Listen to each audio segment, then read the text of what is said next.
Hey everybody, this is Scott Bowman. I am the creator behind Idea Buildworks. Actually, that's my company. I'm Idea Brickworks is the creations I do. And this is Brick Building Together Apart.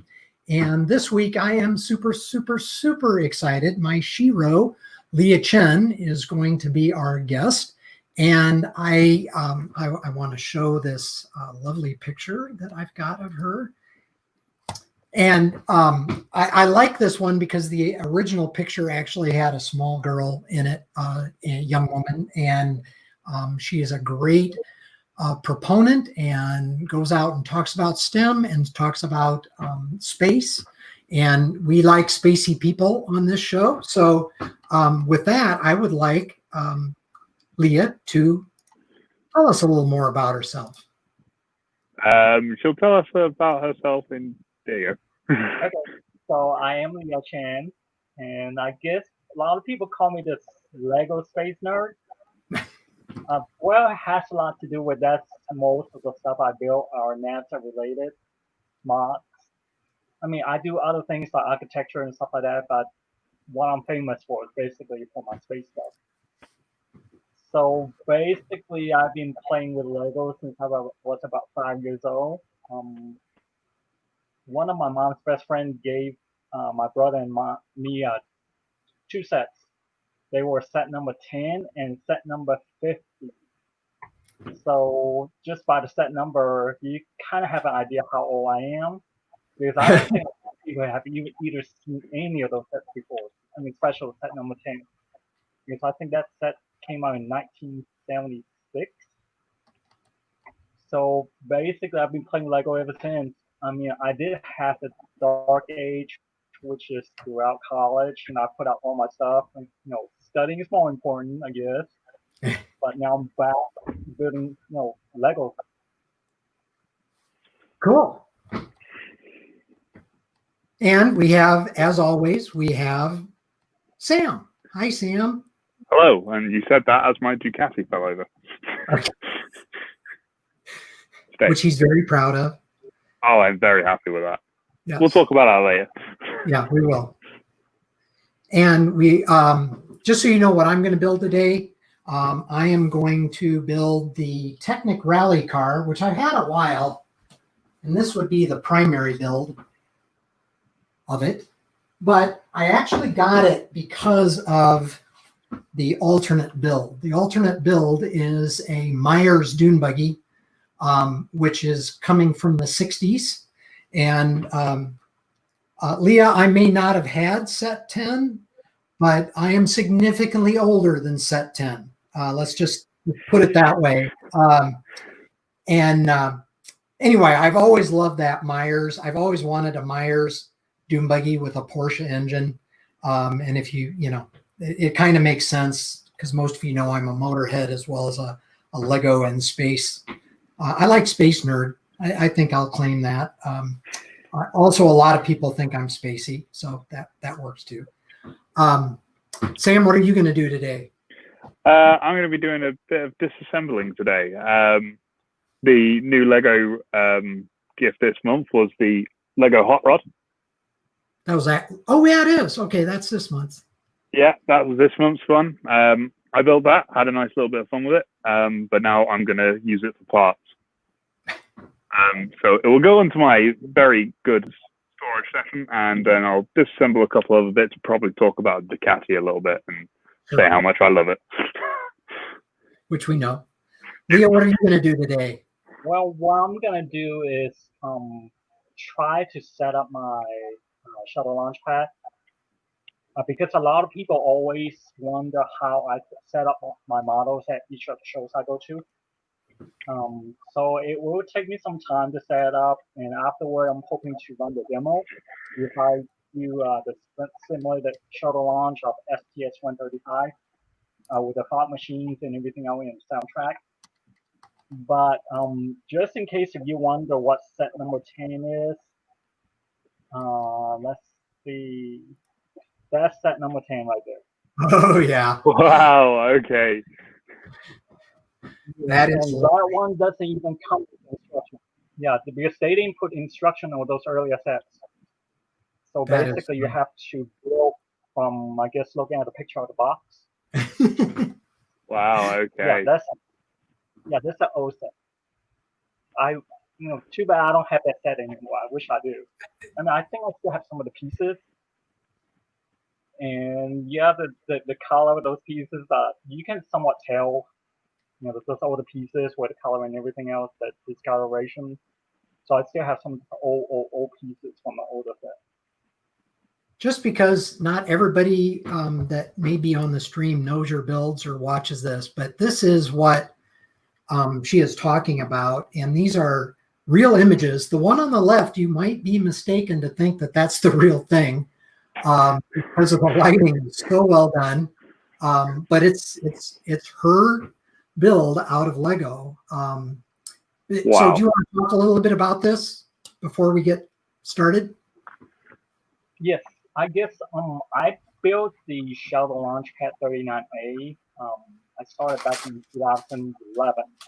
So with my earlier version, of course, didn't have the lights, didn't have the motions, and any of that stuff. Because I bought the Lego Shuttle Expedition set, I guess. Because I bought that set first. And after I bought the set, I once, was like, how about build the base for it along with a crawler or the mobile launcher? So that's basically what I did. I create the mobile launcher. Let's see, let me find a picture of that.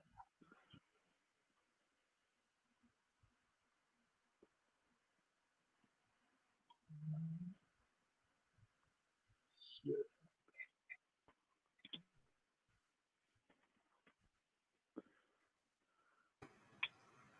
So basically,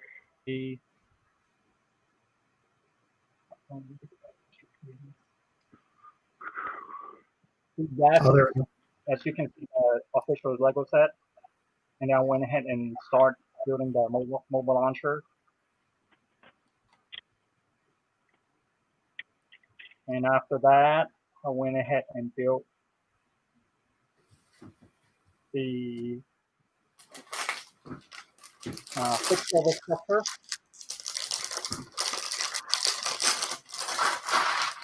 Because all my research I did online, like did on the NASA website to find pictures and things like that, so I can get the detail and the correct scale.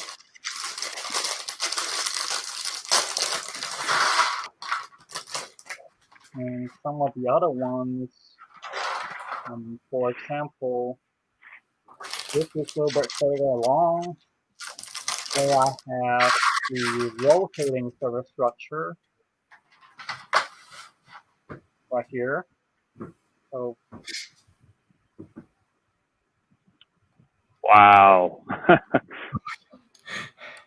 yeah, and then like I say, I mean, the NASA website has so many great pictures that you can find so much detail that you can basically build a lot of, like if you pick on detail, yeah, you can find it on there.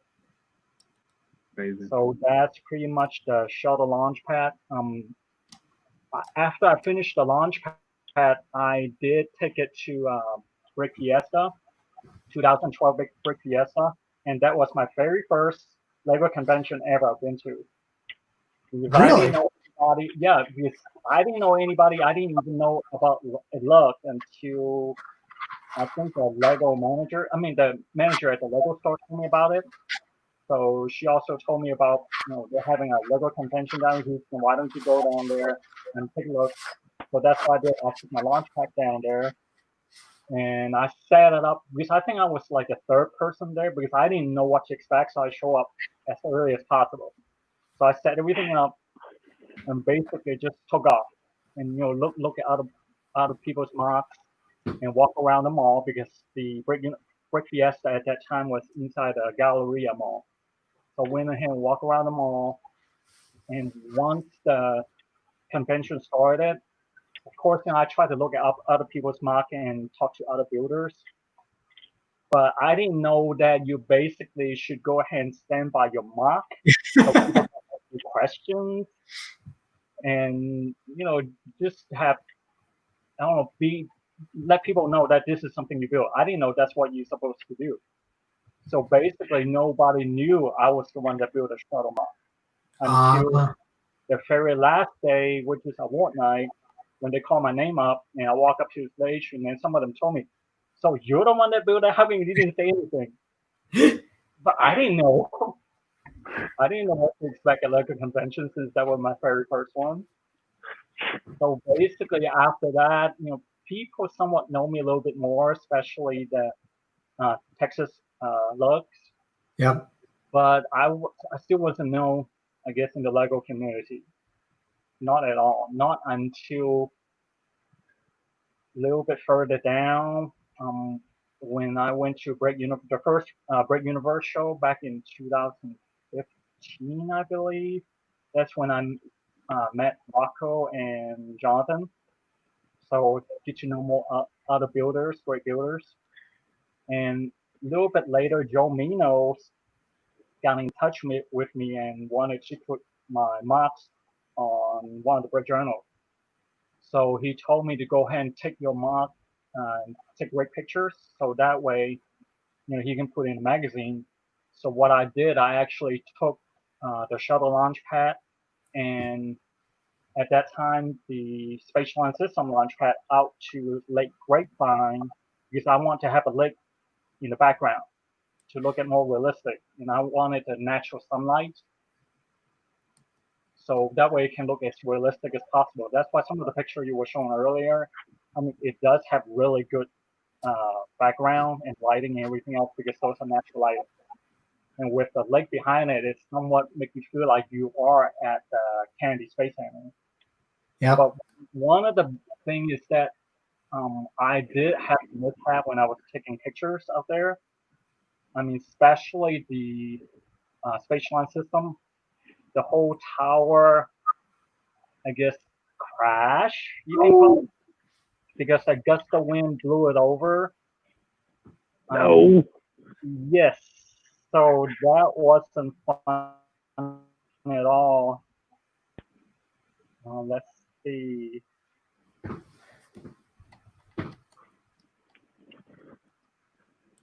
And did you get the pictures knocking it before? down, it ended up looking like that. So that's basically my launch tower for the Space Launch System after the wind got knocked over. Oh no. Which is not fun at all, but No. the only thing I can do is go ahead and rebuild it. The tough part is that this is what it looks like after I got home. Yes, you can see nothing but small pieces. So it took me about 3 days to put it back together because Joe needed the pictures. So I have no choice. I did put the launch tower back together, and I sent Joe the pictures that I wanted him to put on the magazine.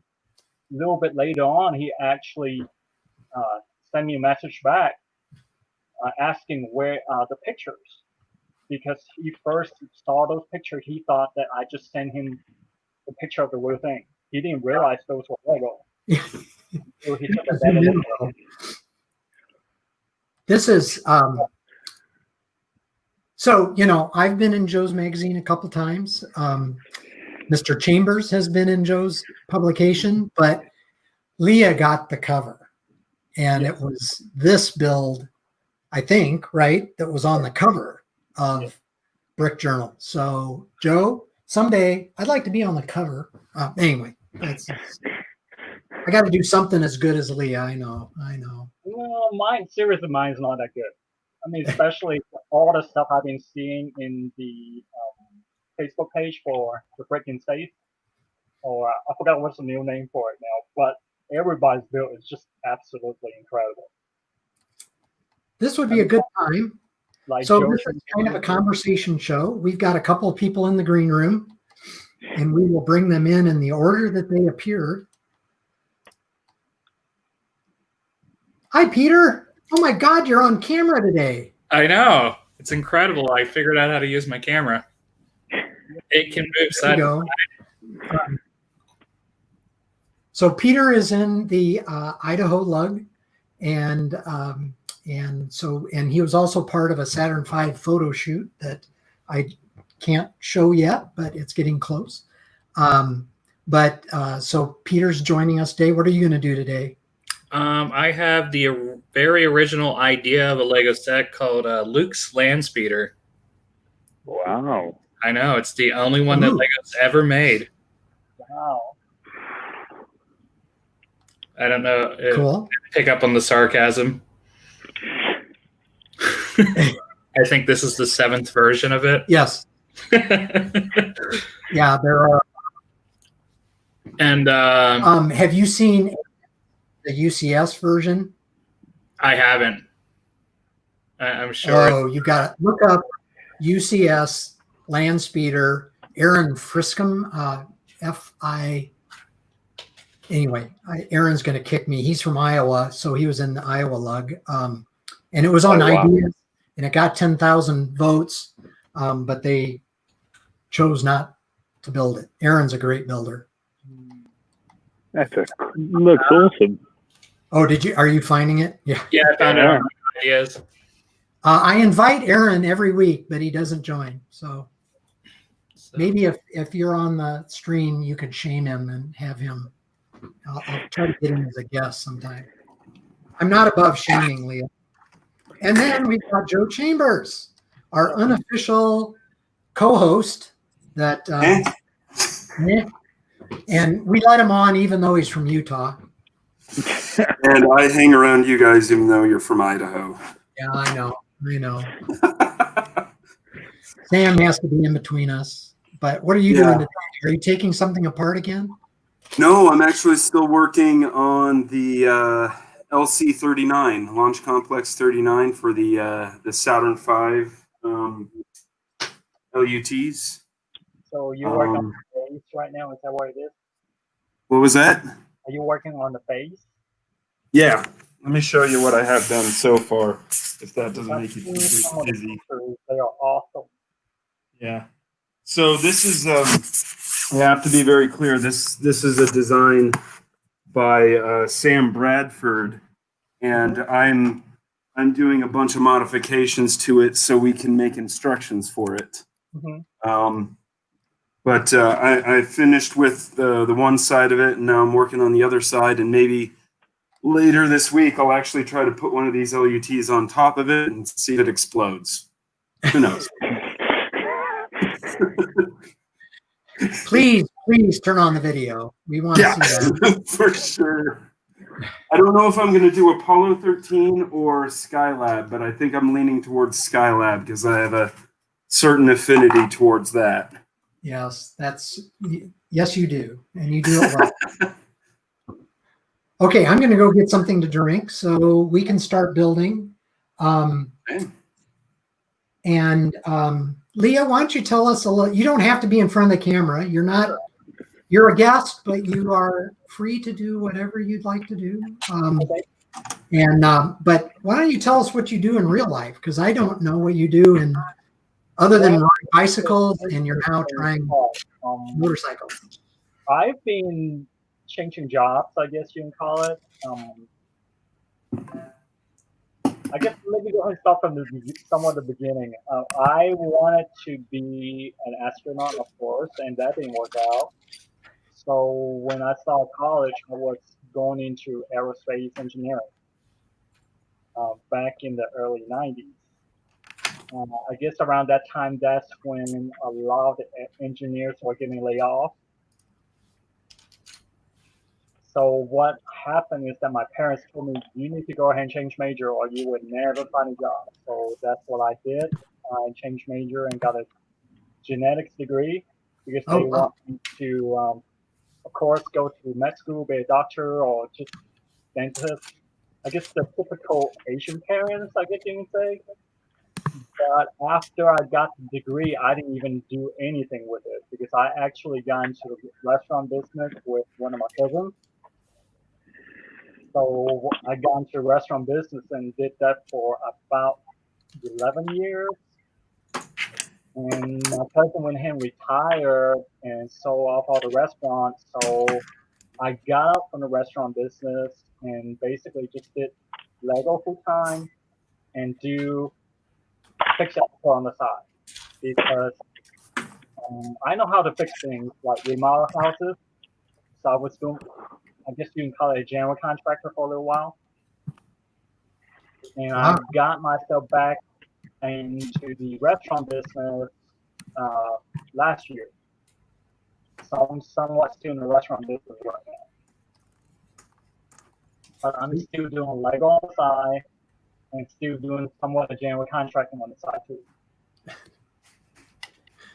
So a little bit, you are a Renaissance woman, that's for sure.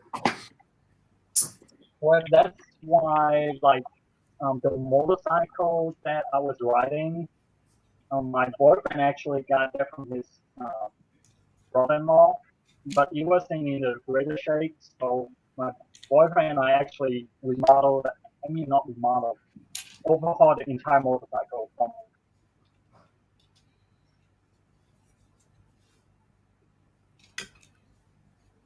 Leah, are you still with us? Oh, did we lose her? I think we may have lost her, folks. So I'm just gonna pop her out for a moment. Oh no! Quick, somebody do a tap dance or something. Don't let it stop. Well, Scott, we just lost Leah for a second, but I think, hang on a sec, she's back. There she Here is. we go. Sorry. Hello again. That's the bad part about this building area because the Wi-Fi signal doesn't reach as far as I want it. Basically, I have to put the Wi-Fi router as close as possible to the back door to come out here. You know, my wife's working from home, and she was having real trouble on the Wi-Fi, but she's like right above me, and there's the routers right there. But just going through the floor assembly was bad enough. But those little extenders, I don't know. It was like it worked really well. Yeah, and it was only, I don't know, maybe $50. But the neat thing is that it also has a network connection.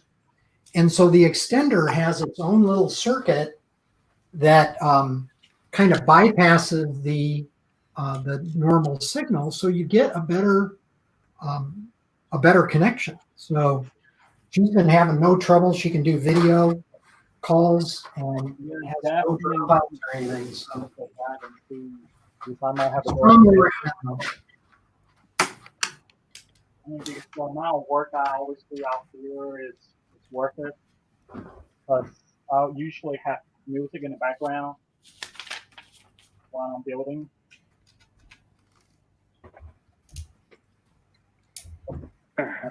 Here's all the old models I'm replacing because this is the old stage one system. Yeah, I'm gonna have to eventually take those pieces off.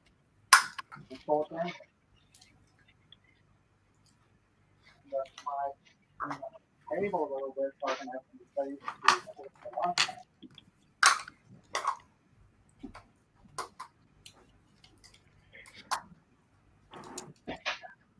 So for a little while, Leah, I was toying with the idea of doing the International Space Station in my Saturn V scale, which is basically one brick is a foot tall, and it kind of, I don't know, maybe it was, you know, the bricks cascade, and I was just feeling stupid at the time, but because it'd be like I don't know, 22 feet long, and the armature would just be through the world. But now I'm seriously thinking I'm going to start looking at doing the SLS Artemis, kind of base it on the 21 mission, and try to build that in the Saturn V scale. See if I can get somebody to, you know, give me $40,000 to do an event and have kids have Yeah, kids. yeah, Scott. I got some of that. I'll help you out with that. Okay. Like 15, $20. Yeah, I'll give you $20. How about that?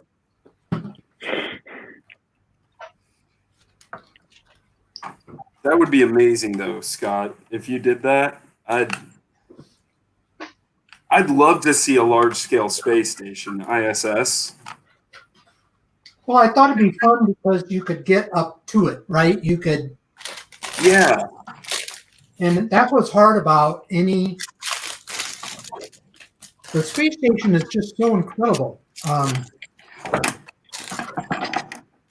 I have seen one large scale Lego International Space Station. It's made by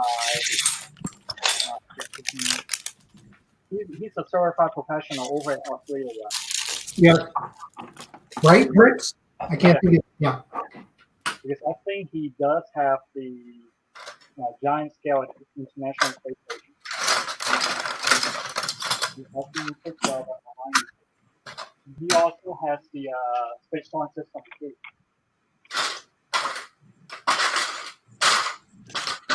Of course, I think my shtick is that I don't build them alone, so I always involve kids. So that's how I bring myself to market, a little different than most people.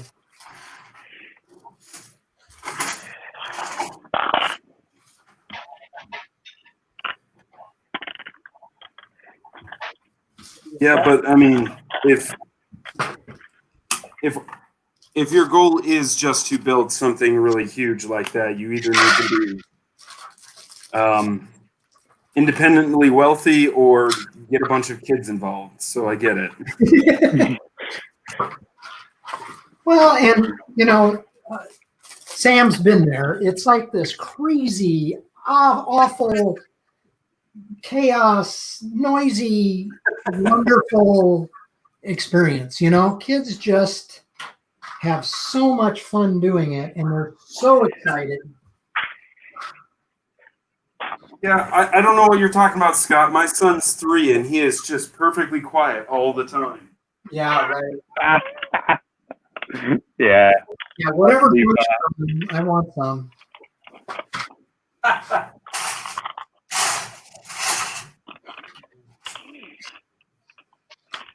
So just for everybody to know, this set is a 2-in-1, and if you do the second build, you have to get it online, that's not a problem. But you also have to then remember you're not doing the bags anymore. So I now have all the parts spread out. It's like 1,005 parts. So they get spread all over, and I have to find it. So I'll try not to be as noisy, but it's kind of hard to find things. Yeah. Okay. Yeah, and the problem with building something that you design is that, I mean, it works really great when you're building it in studio, and then you're like, oh no, I can't do it that way. I have to. What is it? Battle plans don't last longer than first contact with the enemy. Yes. Mm-hmm. Yeah. So I wanted to actually ask Leah, do you do any designing in like studio or LDD before? Well, that is one of the things that I don't really like to use the computer to do the design at all. Because I think Scott, Sam, and I were talking about a little bit earlier. It's just that I never got into it. So that's why every single time when people ask me, do you have instruction? And I would tell them no, because I never did mess with computer. I guess it's both good and bad. Bad is that every single time when things fall apart, I will have to figure it out how to put it back together without instruction. Yeah. But the good part is that I usually have a lot of leftover pieces whenever I put things back together. So that means that I'm becoming more and more efficient building the model. And there's always like improvement too every single time when I put things back together. Gotcha. Yeah. So how did you buy your parts before you kind of knew the community? For most of my builds, I did get those pieces directly from the Lego store. Because what I usually do, I go to the Lego store, look at a pick a brick wall, and just look at those pieces to see what I can use those pieces for in the future project. We just get cups and cups. Or back then they used to set up by the cases, and I would just get them by the cases. Yeah, those were the days. Yeah. And yeah, I mean, I do lug boats, but I haven't been really doing it as much because I still have pieces that I bought from lug boat that's still inside the box because I haven't even touched it. Because people would tell me, just go ahead and get this card because you will never get a chance to get those on Pick a Brick Wall. Get it from lug boat, and I would buy it. I just don't have any use for it. So I'm actually wasting a lot of money on lug boat. But other than that, I buy pieces from Brickland every once in a while. But most pieces are from the Lego or Lego. Wow.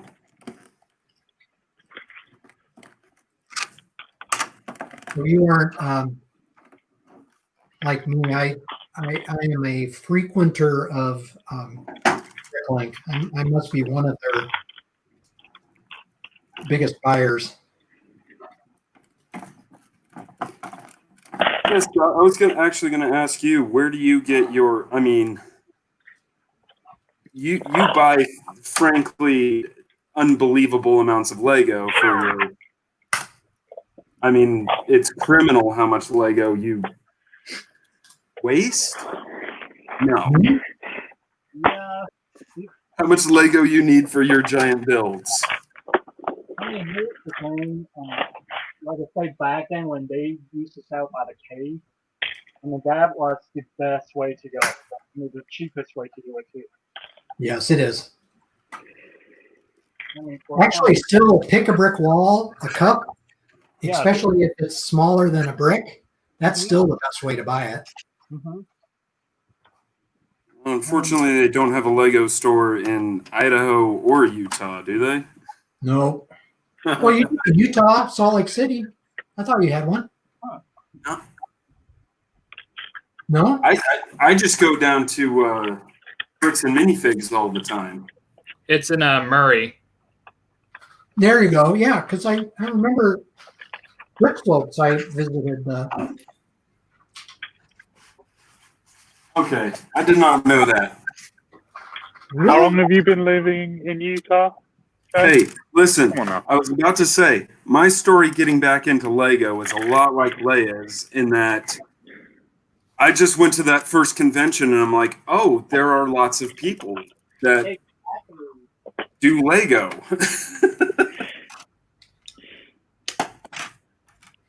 So, yeah, I apologize. I did not know that there was a Lego store here in Utah. Weird. And of course, Joe, if I ever go photograph for you, I'll be stopping at the Lego store. Yeah. Well, I think I know what I'm doing this afternoon. Well, Salt Lake's about 5 hours, so Yeah. we might have to push it to the evening. Honey, where have you been? What does it look like?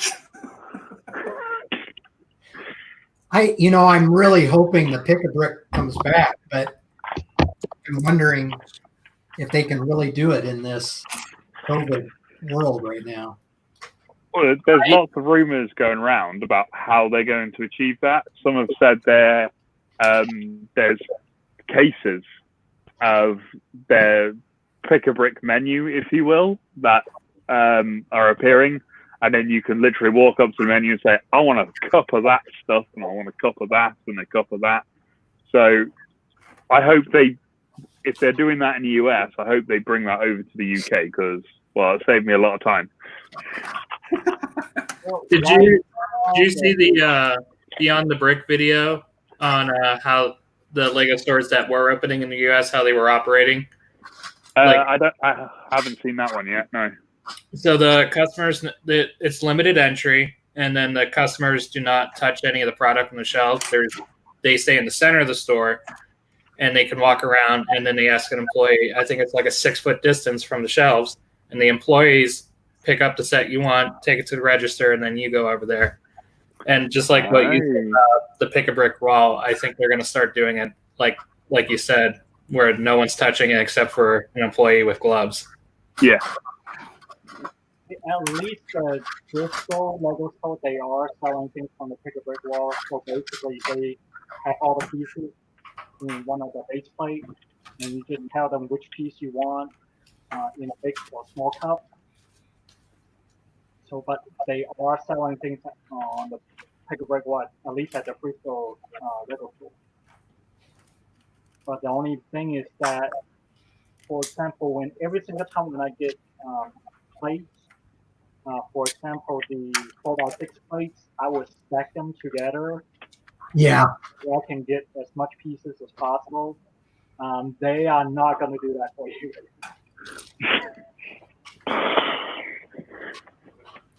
Gotcha. Yeah, I remember Scott telling me his cost-saving technique of how to fit as many bricks as you can into the cup when my first venture to pick a brick wall. Yeah. I mean, the only bad thing is it takes forever for you to take the pieces back apart, especially plates. Yeah. The savings you get is fully worth it. I mean, it does take a while for you to stack all the plates together, too.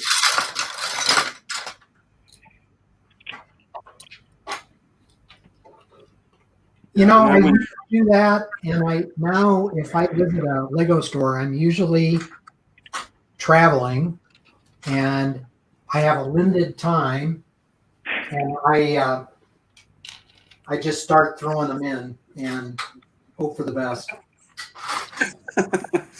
Scott, have you ever had trouble with pick-a-brick cups and carry-on for air travel? No, but I have several TSA folks laugh.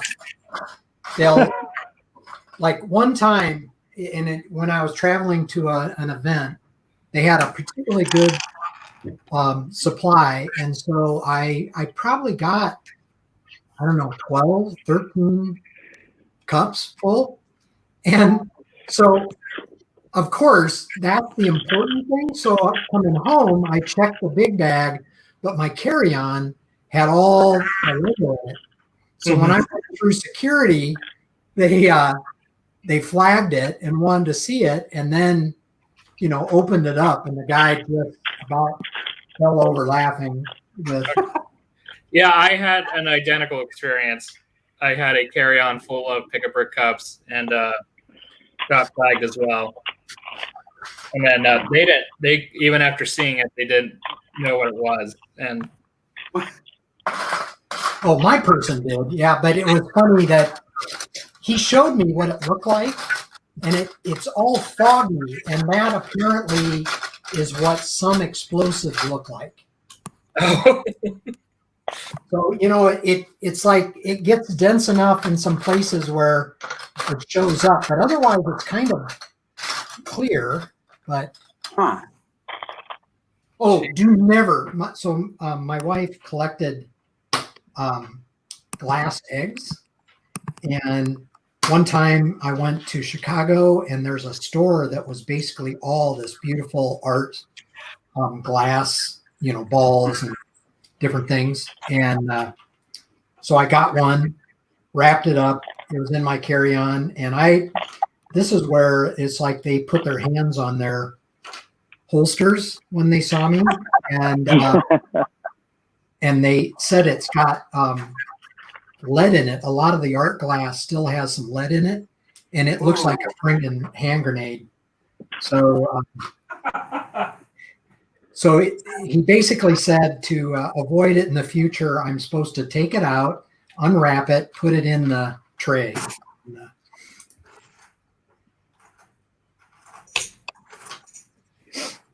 Well, and you didn't go to jail, and we're all really happy about that, Scott. Yes, I was very happy.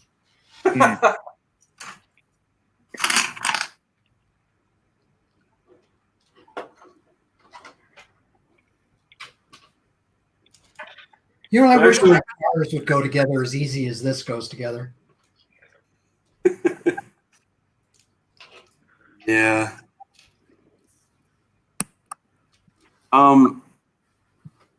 So I want to ask Leah, Yes. I mean, how do I phrase this question? Oh, How much effort do you put into putting your builds into scale? Like, if you haven't noticed, I'm kind of really neurotic about making everything as close to scale as I possibly can. And I think that's where I waste a lot of time. Not waste, because it is part of what I do. But I mean, is that a concern to you at all, or how much of a concern is it to you? Well, it is also a concern, but here's the thing. For example, the base that of Launchpad 39A, of course, is not in scale at all. Okay. Part of the reason is that when I was building the first version of it, I only have limited amount of bricks, number one. I only have limited amount of space at the apartment I was living in and the table wise. And I also have to think about how can I move the thing around. Okay. So ever since then, all my new builds, I have to figure out how can I transport every single one of my mobs and have them fit into my car when I travel. So I guess I kind of throw out the scale model of every single one of my mobs now. I mean, I am still picky on detail, not as picky as you are, of course. I think you're like the pickiest when it comes to detail, which is great. Can you say that again? You're so picky on your detail, it's just absolutely incredible. Oh. You do have the best launch tower for Apollo. I mean, Oh, thank you. Mine is like, Well, again, I think we're going for different things, but the voices in my head won't let me not do all that detail. No. Skip that. You don't need to do it. No, I must do it. But what I did now is like all three of the launch pads, the Apollo launch pad, the SLS, and the Shero launch pad, at least all three of them are in the same scale. So when you put it side to side, you can see the similarity of all three of them, like the base, dimension wise, and also the launch power for the fixed service structure for the shuttle, and then the two mobile launchers, for one for the SLS and the other one for the Apollo. They are in the same scale. Okay. But my So- other bit, like the International Space Station, I don't even know what scale that is. Because I went ahead and built the shuttle first, then put the rest together. So I did the scale of the International Space Station with the shuttle that I built. and Gotcha. there it is. You brought it up, and I have the picture. And the interesting thing about that build is that it was for the Frontier Flight Museum's Moon Day event. They have something called Moon Day every year to celebrate, I guess, the Apollo mission. Usually it's on around July 20th. So they got in touch with my love about 2 weeks. So they gave us 2 weeks to build it, and I went ahead and put that together in 10 days. Oh, Nice. Yeah. Fastest build I have ever done. That is very impressive. Partly in those 10 days, because I was still working full time, so just did work on the build itself at night and on weekends. so That's I impressive. saw some of these when you first posted them because you were experimenting with your armature. Yeah. But I particularly loved this particular picture. The cat. It's the interesting Yeah. thing about the cat, because I actually have a lot of pictures where my cats were in my MOX. Is whenever I built, the cats will either sit on top of it or lay in the box. So that's why I always had cat hair in, like, in every single one of my MOX. Yeah, well, yeah, that's true. Cat hair is kind of unavoidable. Yeah. As a cat owner, I know exactly what you're saying. And plus, he also would take my pieces and hide them. Yeah. It was my housemate's birthday the other day, and he magically, I don't know how it happened, but he magically also got a Ducati. Magically. Yeah, magically. How did that happen? He was quite happily sat there building, and he answered the phone to speak to a relative, and his cat decided to sit in front of the instructions and decided to, I'll see if I can find the picture. But his cat just sat there reading the instructions, and you're going, okay, is that how you're doing it now? Oh, he's trying to find the one piece that will be impossible to find if. Yeah. Yeah.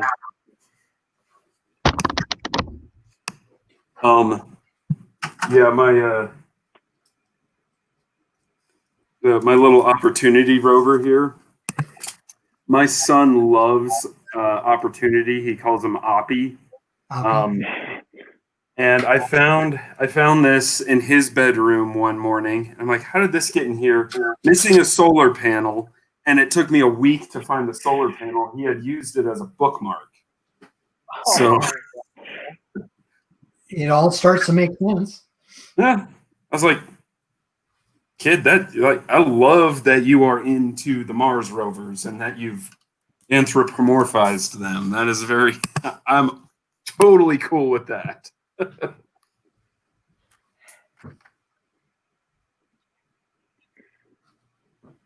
So I think I got a picture, Leah. I think this is at the museum. Is this correct? At the Pearl Museum. Because the Pearl Museum had the Journey to Space exhibit for about 9 months, I believe. So what I did, I got in touch with them and showed them the pictures of my build and asked them, what do you think about having my MOX at the museum for a little while you guys have the Journey to Space exhibit? So they saw the pictures and said, yeah, shoot, yeah, go ahead and bring it over. And they asked me to do the Space Launch System built for one of the window displays. So it was a cool event. Yeah, so last July 20th, the 50th anniversary, the Museum of Flight paid me to do the STEM moonshot again for them. So there's 2 Saturn V's in the world now. Ooh, that's awesome. Very awesome. One of them has my touch on it. It did. Scott, every time you do one of these STEM, how many of those have you done? STEM moonshots? Just the 2. Okay. So does that mean there are 2 of your Saturn V's out there? Yes. Okay. Yeah, Yep. and if you head over to ideabrickworks.com, the link below, you can learn more about those Saturn V's. Thanks, Joe. That was a good sideline there. That was very good. And Brothers Brick just did a great video from Bricks Cascade. Beyond the Brick. Beyond the Brick, sorry. Yep. Hey, Scott, have you thought about putting the Saturn V in one of the space centers? You know, I thought I met some people from NASA at the 20th at Museum of Flight, I kind of broached the idea of coming down to the Space Center and doing the SLS, and it just has never gone anywhere because, again, it's a bureaucracy. The bureaucracy of NASA is formidable at best. I believe the term is labyrinthine. Yes. And their education and outreach is not centralized at all. Oh, really? No, it's spread across vendors. I mean, each vendor has their own. So Boeing has their own outreach, and then the Space Center is different than NASA, different than Houston. It's a kind of a crazy thing. Well, this is what I know so far because I've been trying to put my mocks into other NASA facilities. If you want to put it in Kennedy, it's almost impossible.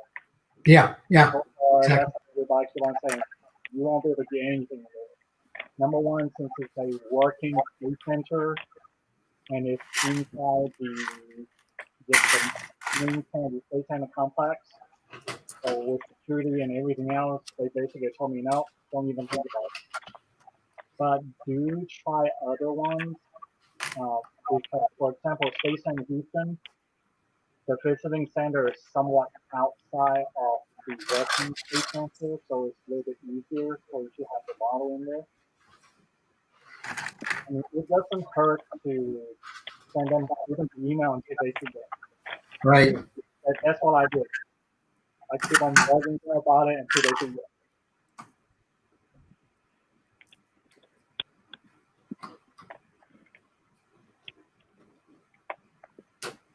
Well, and the one at Museum of Flight went so well. I mean, I'm getting real good at this now, and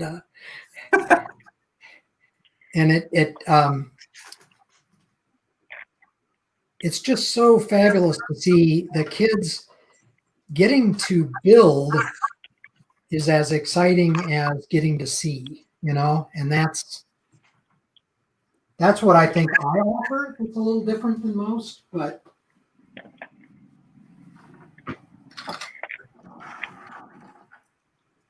Yeah, from my experience, obviously for me, it was my first time doing anything big for Lego on that, or anything big with Lego on that scale.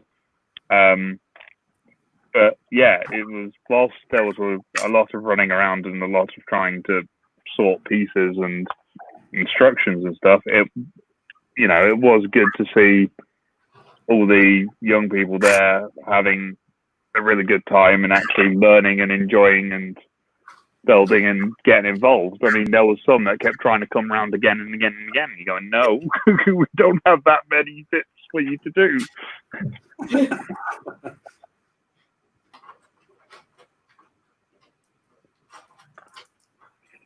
and we had a lot of disappointed adults. Yes, yeah. Because they wanted to build.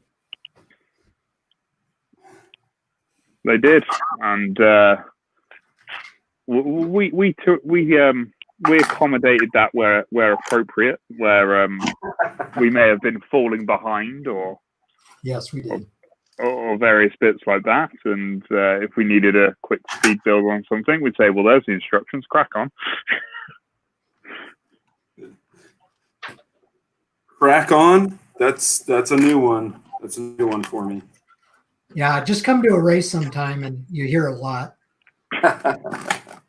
Man, Brick all over motorsports. So I've finished the land speeder. Okay. And I've noticed for the first time that the Luke must be from England because the steering wheel is on the wrong side. Well, it was filmed in Pinewood Studios, so That is true. I'm pretty sure those scenes were shot in Tunisia. That is also true. Have you Anyone seen want to the- look up what side of the road they drive on? The wrong side. I'm going to guess that they drive on the wrong side. Well, to me, it's the right side, but you know. Right, the right side and the wrong side. I left that open on purpose, Sam. So I've been doing some digital building this week again. Okay. If anyone's interested in checking it out at some point. I've been getting sick of Star Wars, and I decided to make some Star Trek sets. Oh, nice. What you got?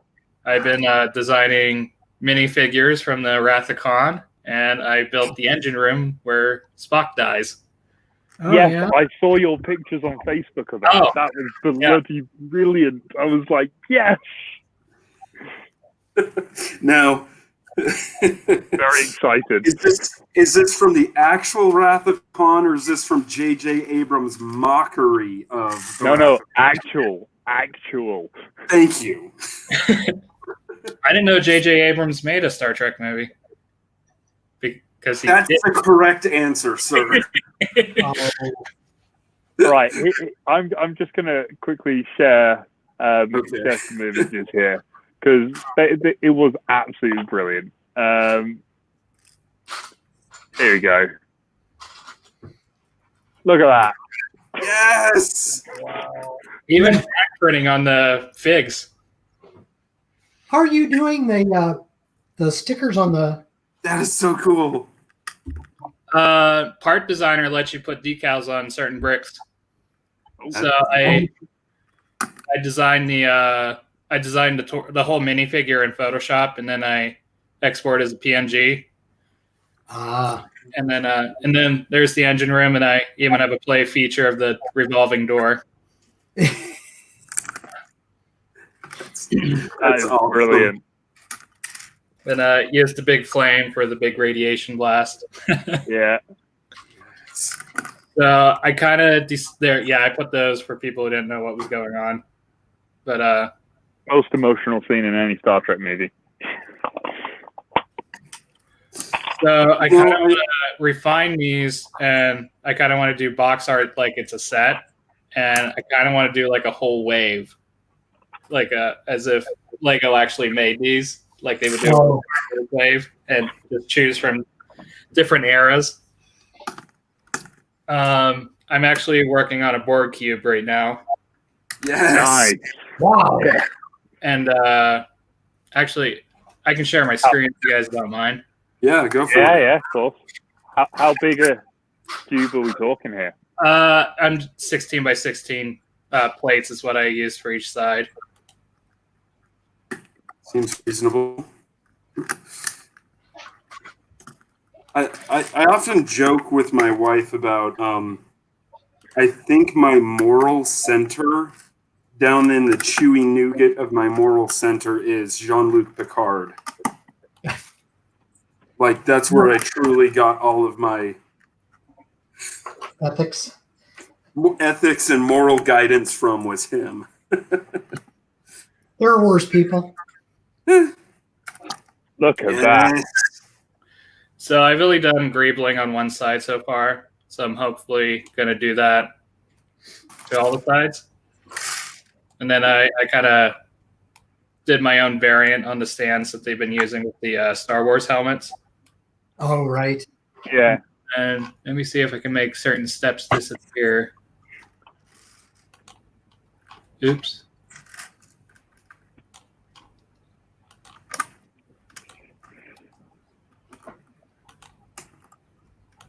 Oh, can I not make steps disappear? Yeah, that there's a button. There, I just want to exterior. Okay. So it should be plenty sturdy. You won't know until you build it and we drop it off your roof. And then, just to show Scott, this is basically what I'm doing in Photoshop. Oh, yeah. So I got I'm having trouble getting the parts designer to work for me that way. So I need a tutorial from you. So when I go to, let me just do new. So here on this screen, I cut them off by pieces so I can just add the decal to each section that I need. Oh. Oh, yeah. Very clever. And So, then like, I just want to put an image on a brick and have it. you can do that as well. I've done that. I did that with some of the stuff I did for my Bentley. Okay. So here you can select certain types of bricks and tiles. So I done a lot of 2x4 tiles that I made custom decals for. And then when you go back in the studio, it's going to change from master to custom parts. And then it shows up as a figure or each part of the minifigure here.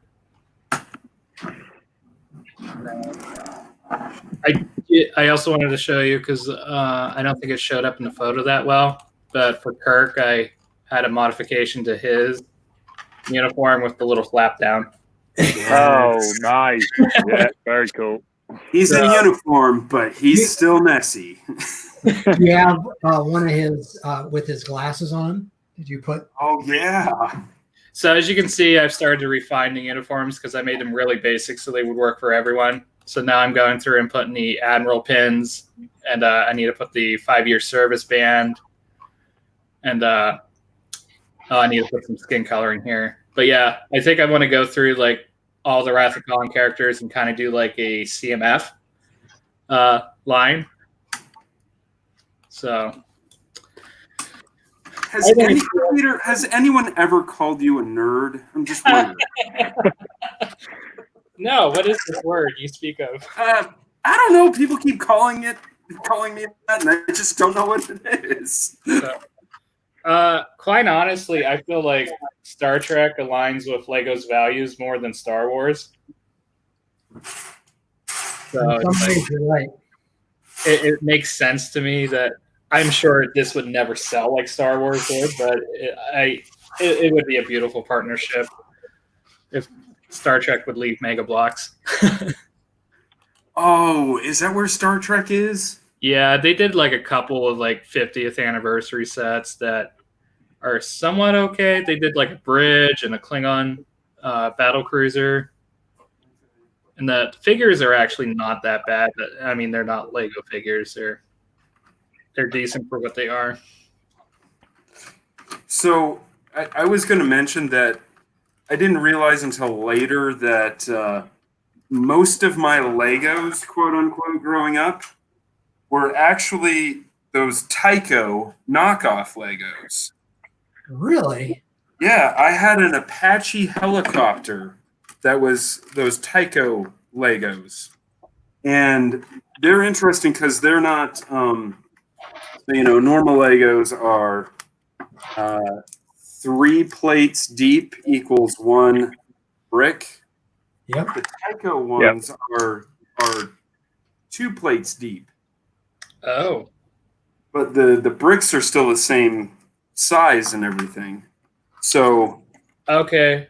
I had a tub of Tyco bricks growing up. I don't think I've ever had any plates, so I didn't know that. But I got that sorted out of my collection now. And today, in the And for some Lego reason, I True keep them around. Confessions episode of Build Together, what was that? in today's episode of the Lego True Confessions, Okay, here's my other true confession. I never had one of these tools growing up. The first one I ever got of these was with the Saturn V set. That was the first one I'd ever used. And so all of my old Tyco bricks have teeth marks all over them.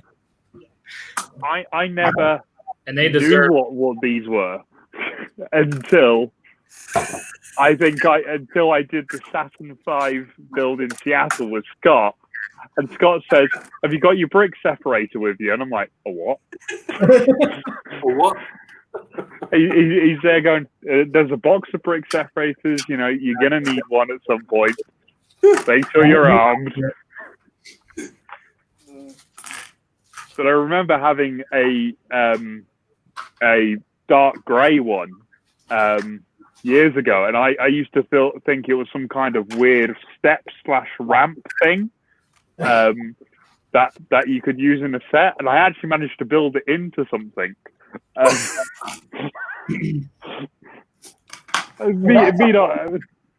Me being a young child and not knowing what it is, you can make anything work. So I think I mentioned this before, but I saw it now in the new Monkey Kid sets that Lego is starting to put directions for how to use the brick separator. Oh. And this is from the TIE Pilot. Let me see. I'm getting my...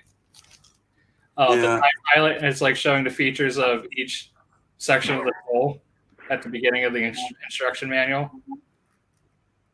Interesting. Does it show the double where you need two of them to get plates apart? Nope. That's you got to buy a different set for that one. That's an advanced technique. That's an advanced. Yeah, I was gonna say that's an advanced technique. That is.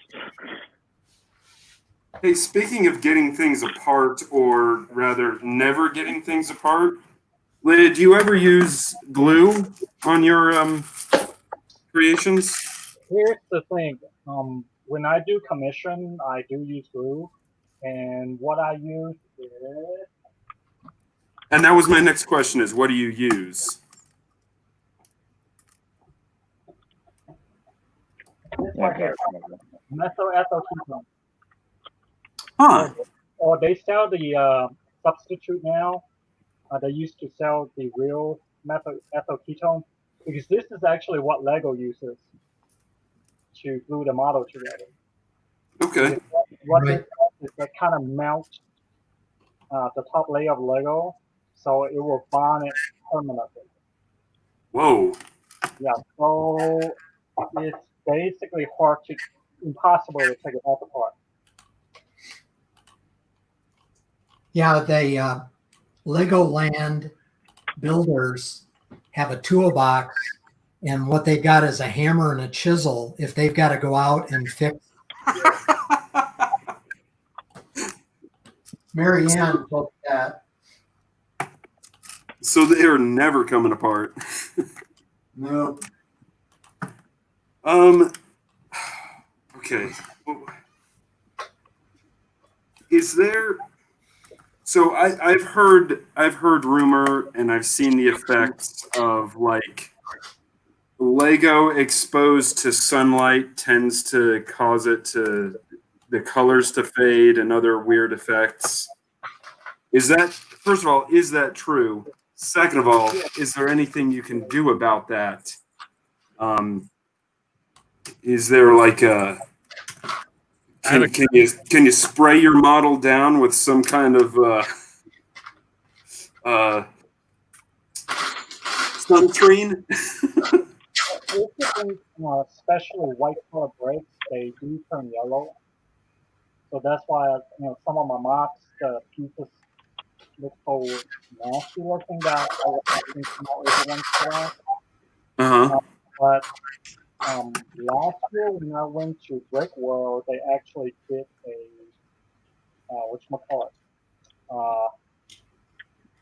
one of those learner thing that you can go to.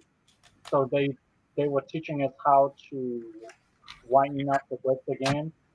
So you can use, I believe it was hydrogen peroxide. Oh yes. Yeah, you soak that and then you leave it out in the sun. I've actually done that before to recondition some white pieces. Because it does work. I mean, it's not perfect, but it looks way better than the nasty yellow that the white pieces get. So one of the things I did with the STEM Moonshot, we had a trophy, and the one that has the kids actually signed the brick, and that went to the engineering department at Boise State University. But this is all the volunteers that helped. And I did spray this with that clear stuff. And I've noticed that it's not yellowing either, because if I hadn't done this, I noticed that the Sharpie would fade. So that's basically that art clear stuff. Okay. Yeah, I guess maybe I should just do some Googling because I really don't want to take these apart. I might put them in my basement or something away from the sun. And I'll curl up in the corner in the darkness with them and be like, yes, my precious. My precious Legos. Well, the reason I even decided to use that clear is they use that on artwork for the same reason. You know, that. So I don't know. You might try it. Okay. Wow, there's nothing more tedious than putting, I don't know, 300 of these things for the crawler way.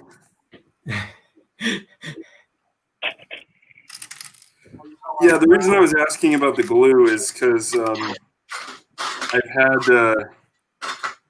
the pedestals for the LUT that I have available for the people who bought my instructions. Apparently, like my test rig was actually really sturdy. Some people have actually had issues with them that they had to glue them together, and so I think I'm going to send out a warning to everyone, just saying, "Hey, if you're going to put these on the pedestal, you should glue them." There's nothing like having an 8,000 piece model fall down.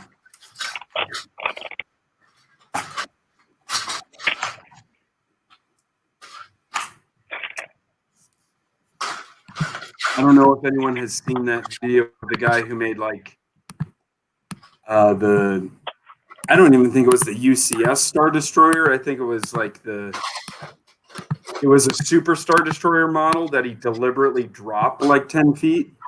Yeah, it's the one they did the slow-mo of, and it's the nose.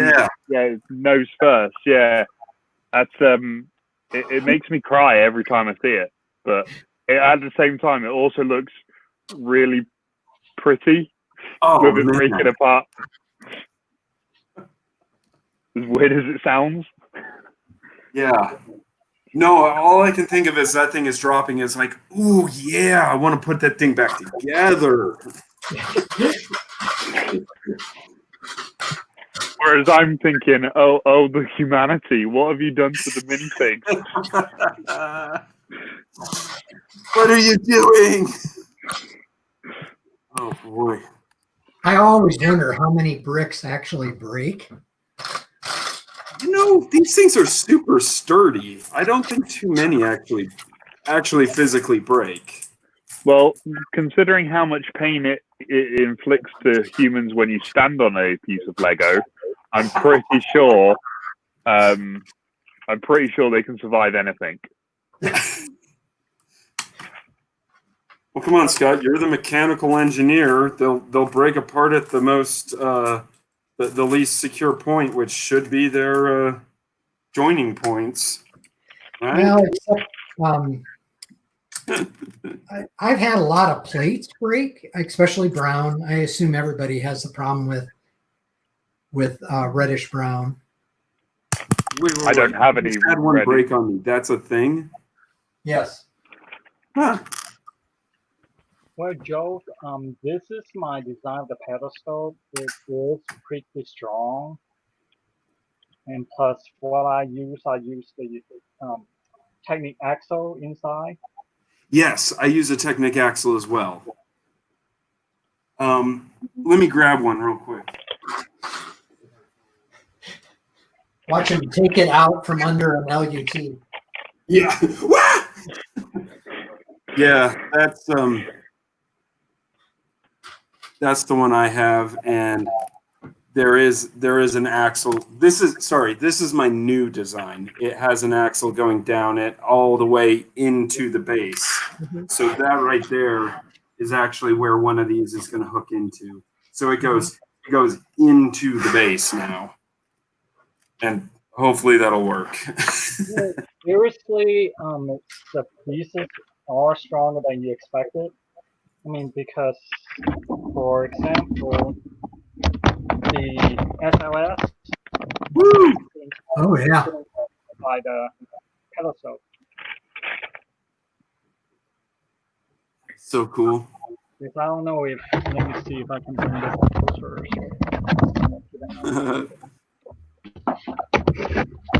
That is mega. See, that's what Yes. the entire thing is being held up by Uh-huh. the pedestal.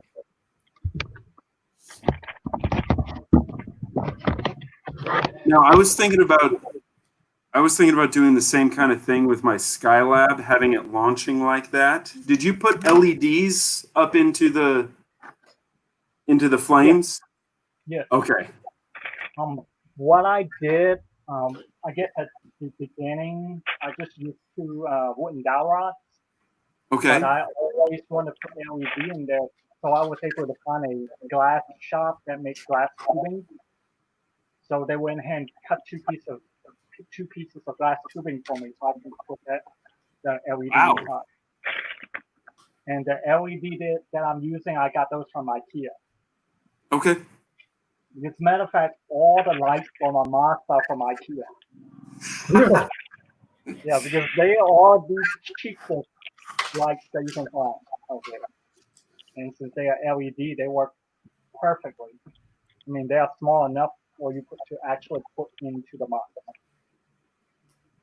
I'm an electrical engineer, so I've got tons of like little electrical parts all over the place. So I've already started thinking, okay, how many LEDs can I fit inside a brick and all that good stuff. They will Designing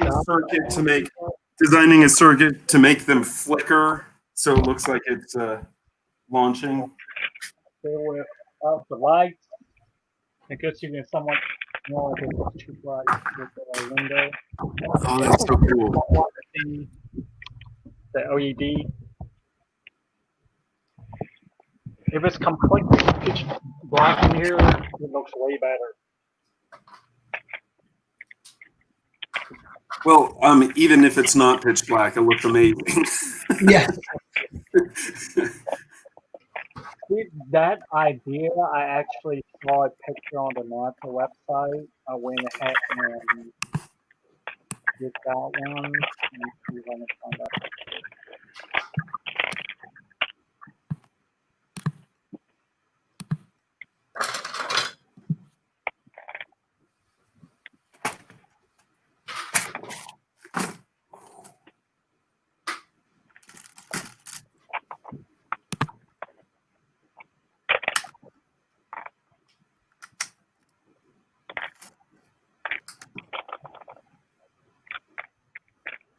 Yeah, someone asked me the other day if I use Legos or if I use the fake Legos. The fake Legos. What company is it called? Listen, Mecha brick. the one that's in China, those nasty ass bricks. Yeah, the ones that are like the ones that they stole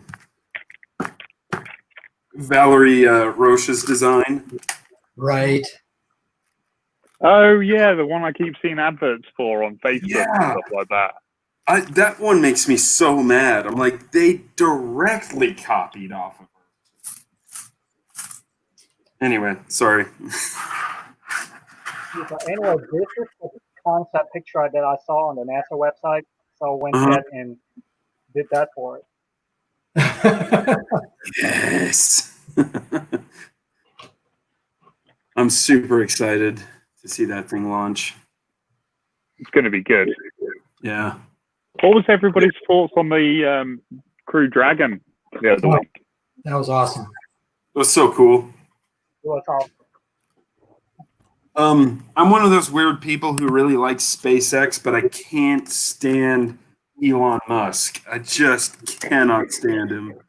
He needs a handler. Yeah. Keep him away from the public. Well, okay, so it's kind of a love-hate thing because I'm like, yeah, this is kind of what needs to happen. We need to have someone who's like truly excited about space, who is obviously a nerd. Oh, he's Who, brilliant. He's brilliant, but yeah.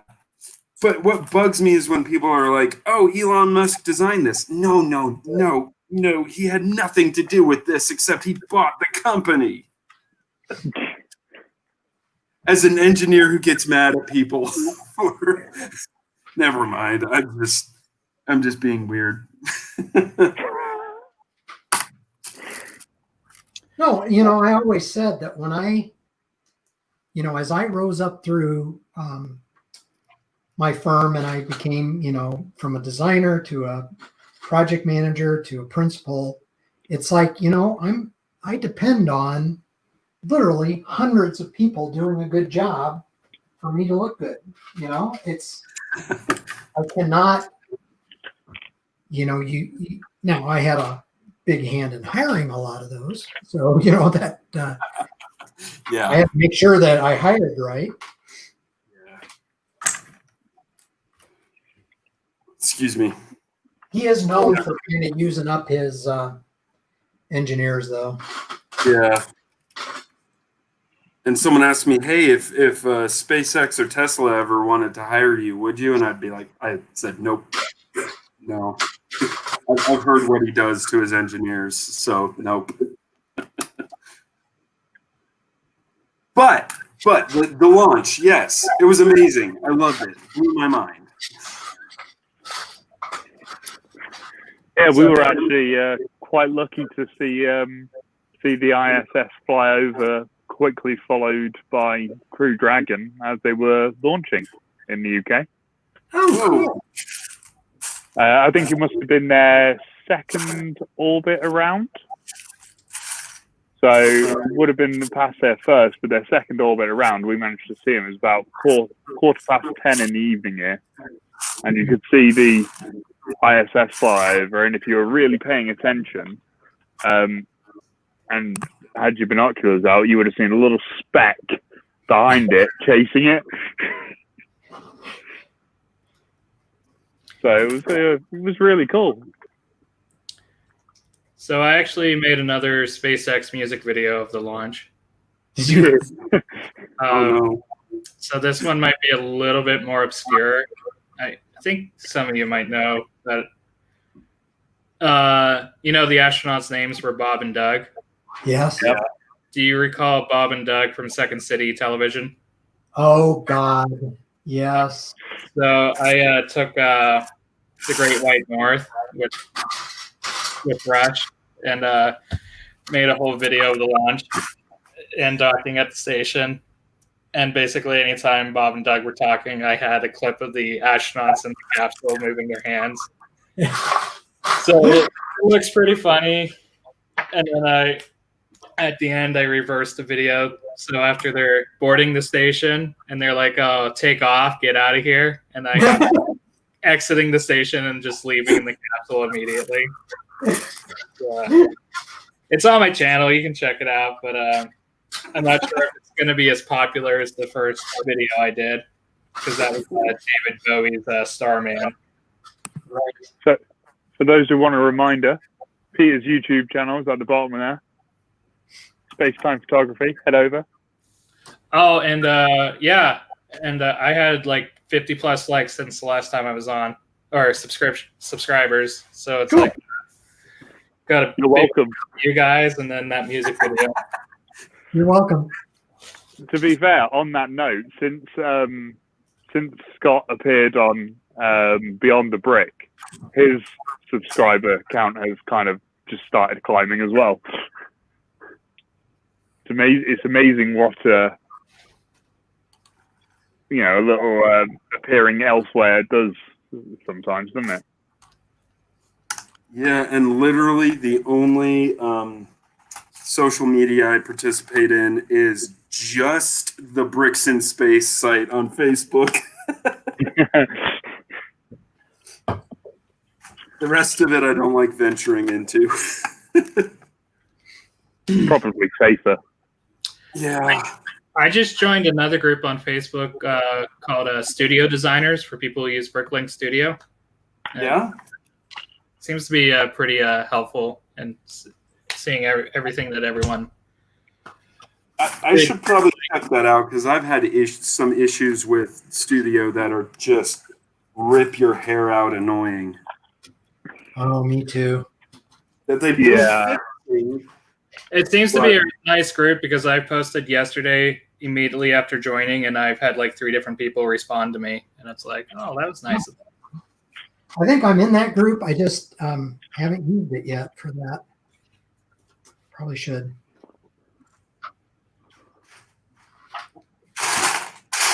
Let's not forget our guest. Leah, I did want you to talk a little bit about this event. Oh, okay.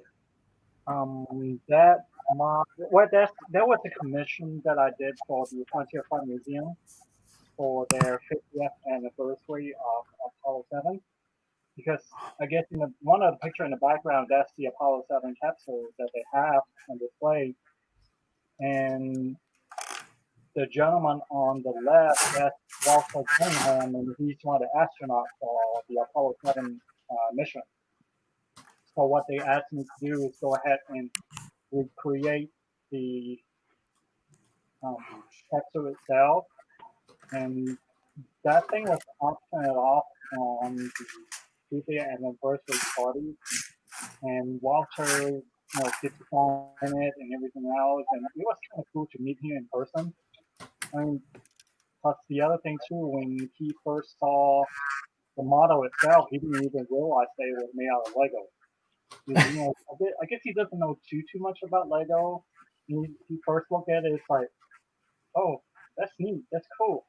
And then when one of the person from the museum told him that, this is made out of Lego, and he just like look at it, it's like, oh, that's cool, that's good. Looks just like the capsule itself. He still doesn't really know that much about Lego. Yeah. But to me, I mean, that was like one of the best moments ever. Just get to meet the astronaut and have him sign one of the kits that he made. Yeah, I like that, and that your hatch works. Of course, mine, again, my motif is different, but that mine's a little chunky compared to yours. And you can actually see the inside. It does have the computer panel and 3 seats for the astronauts. So I did went ahead and do some interior work in it too. I mean, that was one of the funnest builds that I have done, and I think I made this one in 2.5 weeks, if I remember correctly. Because again, I do build better when I'm under pressure. So, Scott, I think that's a candidate for when you do SLS in big scale. Someone to come help.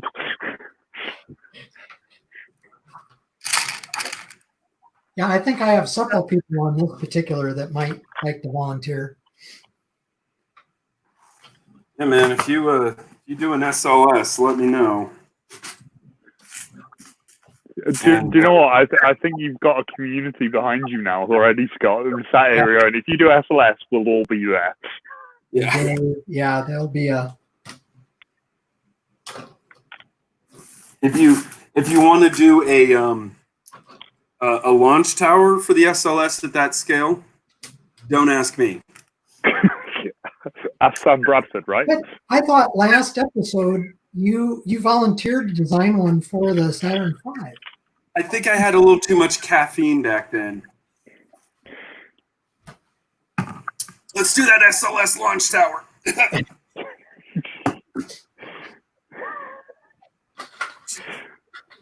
I was going to say, I think we might need more than just like a couple of days. We'd have to be there for a few weeks. Yes. I think I'd have to be the artist in residence for a while. Yeah. Build the launch tower first. You'd have to be like, okay, Joe, let's detail. Stop. Down Say low. what? when I need to, Joe, I can definitely be that man who needs to set you on the straight and narrow. Yes. Yeah. I joke about the voices telling me, but whatever.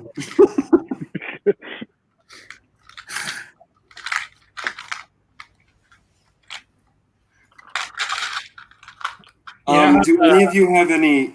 Do any of you have any tricks for pulling tiles off when this little tool doesn't work? Fingernail. Yeah, fingernails. Turn your tool over. Do you let your tools get dull? Not really. Because what happens? Okay. I know some people won't like it, but I sometimes use a knife. And I sometimes use a screwdriver. Especially if it's on my non-Lego base plate that I do my filming on. I don't care about using a knife, so I make sure I'm damaging the base plate, not the brick. Gotcha. But do you know how on Lego boat sets it says a boat doesn't actually float? I really wish the land speeder had it said land speeder doesn't hover. I kind of want to call customer support about that. You should. You should, yeah. I was sold a bill of materials. I was promised floating. So I went to Enfield 2 years ago, I think, when we were at the Glen. The way the schedule worked, we were in Canada, and then the next week, or the next weekend, we were at Lime Rock. And so I went to Enfield, and I just had an Airbnb for a couple of days, and got to have a meal with Kevin Hinkle. And that wasn't too long after he separated. And so I got to hear a little about that. And then Paul Schaefer gave me a tour of the office there. And I got to see that call center. That call center for customer service in the U.S. actually goes to Enfield. And sorry, I need to find a 9 hole before but anyway, it was fun because they can get up from their desk and grab any set that is currently available and take it back and then use that to help somebody build with. And so I'm in that room seeing all the new sets, and the roller coaster hadn't been out much, so I got to play with the roller coaster for a little bit. And then there was a guy with a whole bunch of boxes outside the room and said, "Are you guys done?" And Paul said, "Yeah, what's up?" Said, "Well, I got to put the next ones out." And I said, "Oh, I'll help you." And they said, there were several rooms I couldn't go into.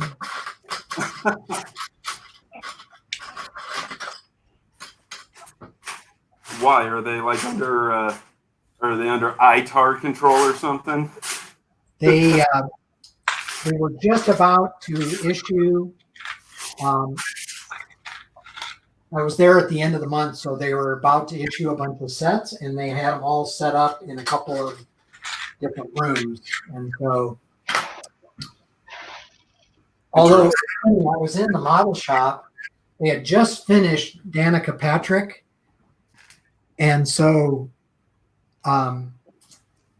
they weren't doing very much. They were getting some catching up on some stuff, and then I was looking over the shoulder of one of the guys, and he had it was a Harry Potter set that I had never seen, and he was gluing it together. And Paul was saying that they do all of the sets that go to the doors, and so I as we were leaving the model shop, I said, "So is that a?" And he goes, "I can neither confirm nor deny."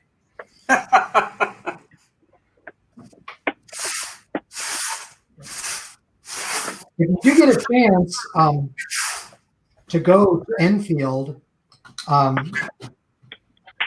do know a couple people there because of the ideas, and Paul. And Paul's more than willing to give tours, and then you can actually shop in their company store and get 30% off, but no VIP points. You don't get to double dip. I'll be happy with the 30%. Falcon.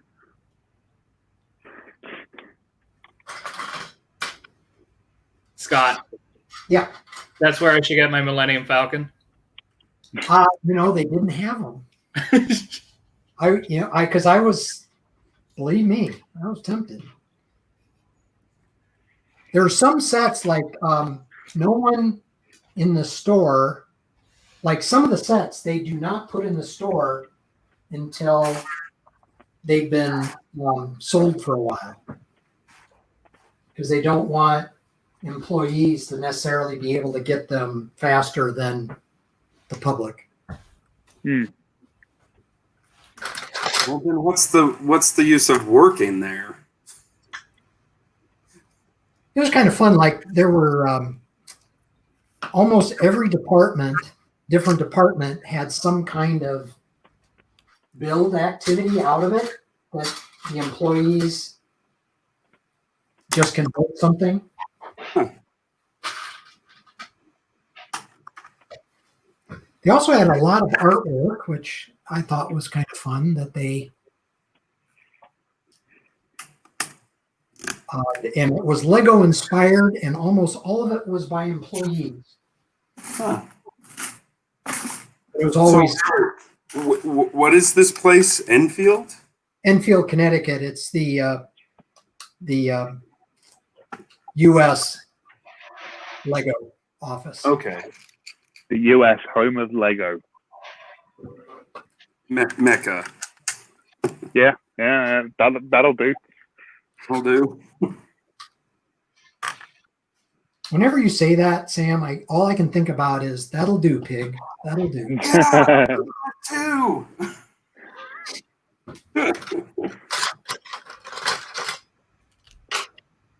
Huh. As a child watching that movie, I did not realize they were using animatronics for half the time. Like I thought they were the real animals, and then like how'd they get their mouths moving? And then I was behind the scenes. I'm like, oh, duh. Of course. I didn't think I'd. Huh. I've officially been out of these suckers. I thought I ordered a ton of them. I burned through them all. Well, obviously, you needed a mechanical engineer because you needed a shit ton of them. I'm sorry, what? You were breaking up for a second there. All I could hear was.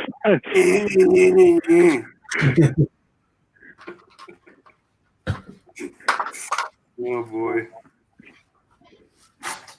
No, Scott. Mechanical engineers are very important. Where else would we put the important stuff if the mechanical engineers didn't build it for us? If we didn't need fans, we'd give you all those motors to connect. Yeah.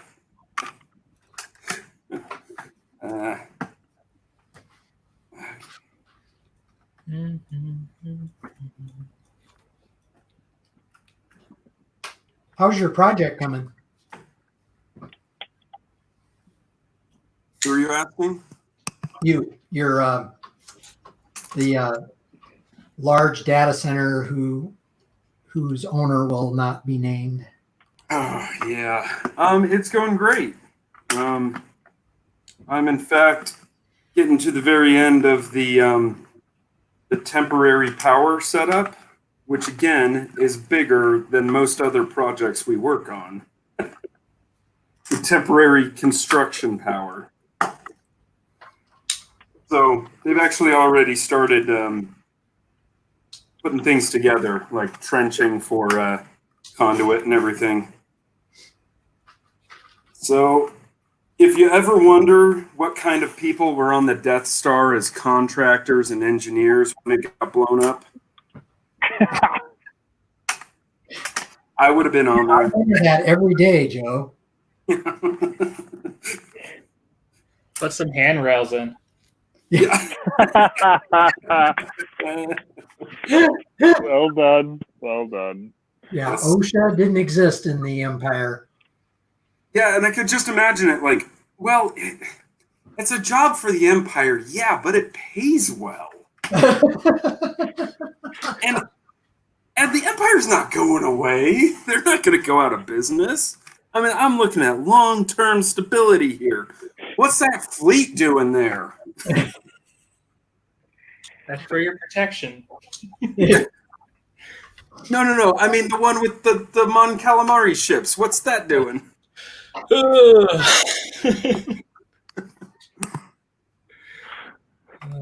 I think maybe next year that might be one of my next projects is to make a few Mon Calamari cruisers and a few Star Destroyers and just ram them into each other. Yes. Proper slow-mo ramming. Oh, Yes. chaos. The Oh. chaos. As long as you have Admiral Akbar as a minifig as well. It's a trap. Scott, do you know of anyone locally who has a built Star Destroyer? No, I don't. Because I'm looking for to borrow one for filming. Because I want to animate the opening of episode 4. I have the Tanta 4, and I want to build the inside of the hallway. And I Right. need a Star Destroyer. I want to film on green screen and basically Nice. create it.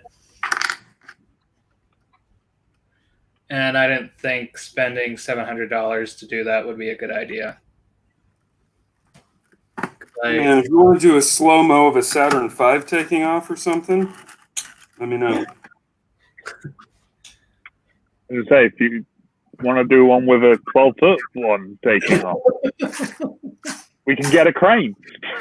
Yeah, that'd be. Jeez. You guys are just full of good ideas. No, let's just leave it at ideas. Let's not go with good. Leah's wondering, how did I get into this mess and how do I get out? No, it's interesting. Don't worry, you only have to put up with us for a little while longer.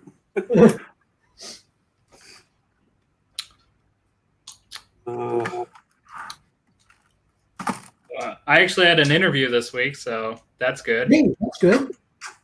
And I already have a follow-up one's getting scheduled for next week. Always a good sign. So it's going to be a little bit of a career shift if I get it, but It won't be your first, will it? no, I've shifted so much. Yeah. My first degree was in aviation. I am not a pilot anymore. But you could be if you wanted to. Yes, technically all my hours still count. So you could pilot a Saturn V. I'm sure I could figure it out. It's just like riding a bike. Just pushing buttons. Okay, guys, have any of you read Abandoned in Place? No. Oh, you've got to read that book, Abandoned in Place.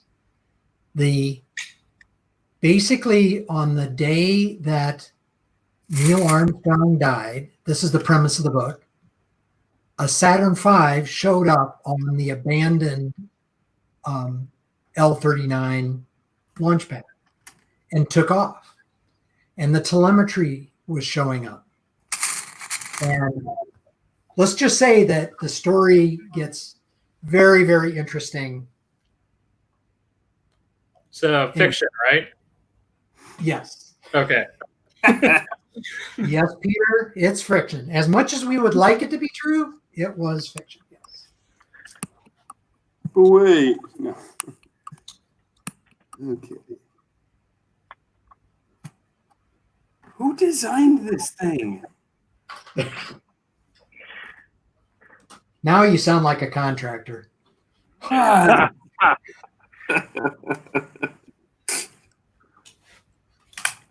I knew they would infest you. Ah!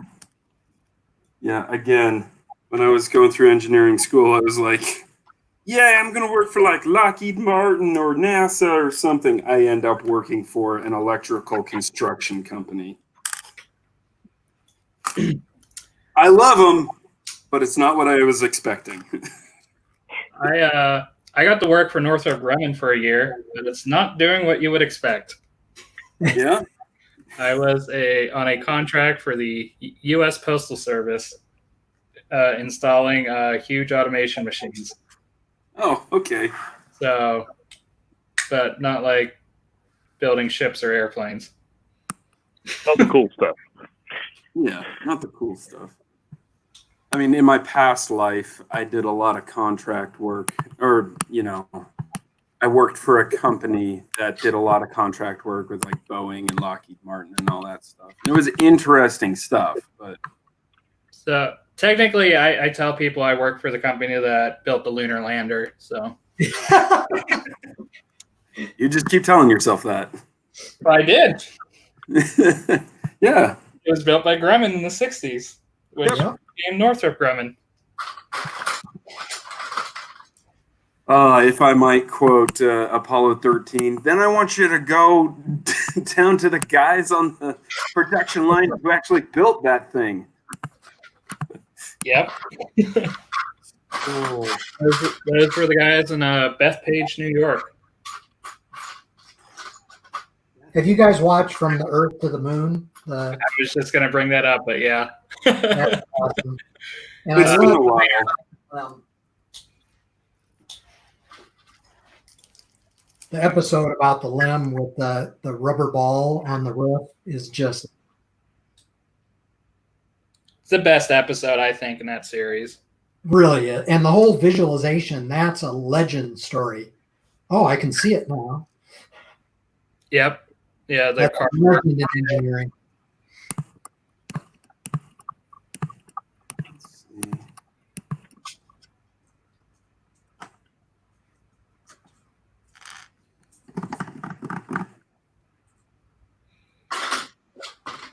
It always weirds me out what pieces you think are super common, but they end up being actually kind of less available. I'm with you on that one. Yeah. I I'll had be able to a- find that piece everywhere. What was that? I said you'd be sat there going, oh, yeah, I need this piece. You should be able to find it everywhere. I've seen loads of them. Yeah. I think like the gray lever with the gray handle is like one of the most, you'd think it'd be a common piece, but it's like in that color combination only appeared in like the Star Destroyer from 2002 or whatever. And it's like, oh, those are quite expensive when you lose them. Or like the fenders on the Mini. Only come on the Mini. Huh. The small one, the Speed Champions scale. These little buggers you'd think would be really common in this color, but in this color they are like 75 cents a piece. Yeah. Is that tan or tan? Yeah.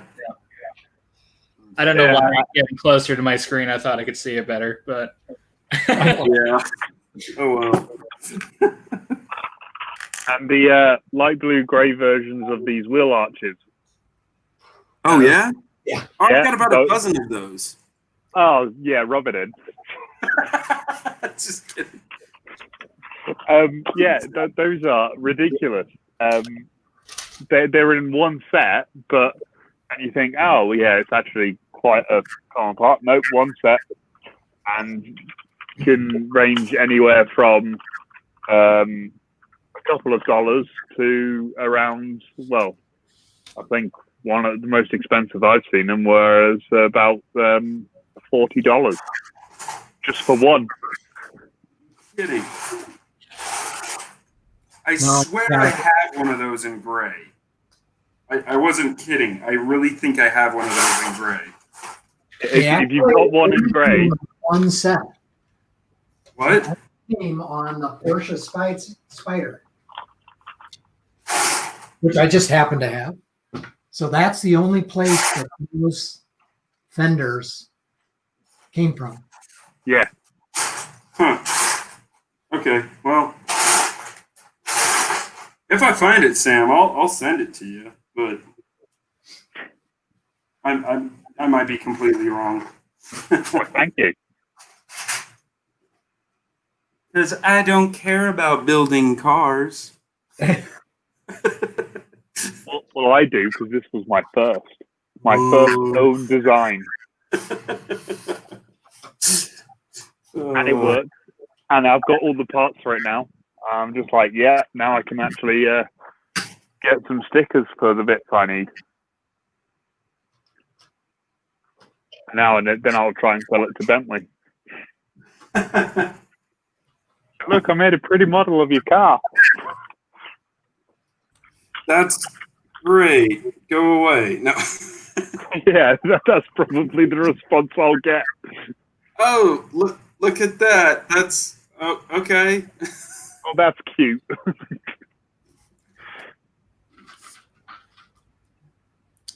Sam, did I hear earlier you got the hot rod promo from Lego? Yes, I did have it. It's now disassembled into lots of little pieces. Okay. I thought it was neat that the whole entire engine block could just be removed and the whole entire car could still be there. I don't know if you noticed that.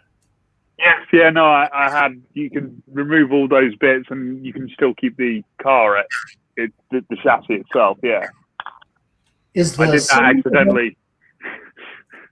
Is the cylinder head a sticker or a printed? Stickers. Stickers.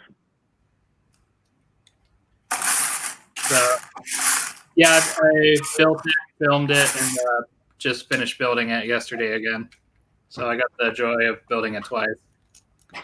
Oh, fun. Yeah, I can't remember where I put the instruction book now. I'm just gonna have to wing it if I build it again. You can always get them online. In fact, that's why I don't save very many instructions anymore. Is if I ever do need them, I can get them. I have 2 huge totes under my bed filled with instructions. Well, okay. I don't save boxes either. I'm, just. I finally just like 2 months ago recycled all the boxes for the past 2 years, and I'm like, I had the hardest time throwing them away. I did keep a few. Anything that's like Lego ideas, I keep the boxes for just because they're nicer in general. And Yeah. the creator expert. I don't know why. It's just like I can't throw that box away. It's just like I have the Fiat 500 sitting in my room right now. Yeah. I can't throw it away because it's like I love the cover of that box in front of the Coliseum. It's a nice work of art, and I'm like, I can't throw this in the trash or a recycling bin, I should say. But yeah, and then same with the instructions. I think I'm gonna hold on to those and then maybe eventually sell them because people buy them on eBay all the time of like old sets. Really? It's like The instructions? easily get $5 to $10 for a set of instructions. Huh. Wow. I need to go and find like the old UCS B-wing. That's the one I really need to build because I love the B-wing. That's the one Star Wars thing I need to do. By the way, guys, it's a flat 6. So it's exactly the car I want to build.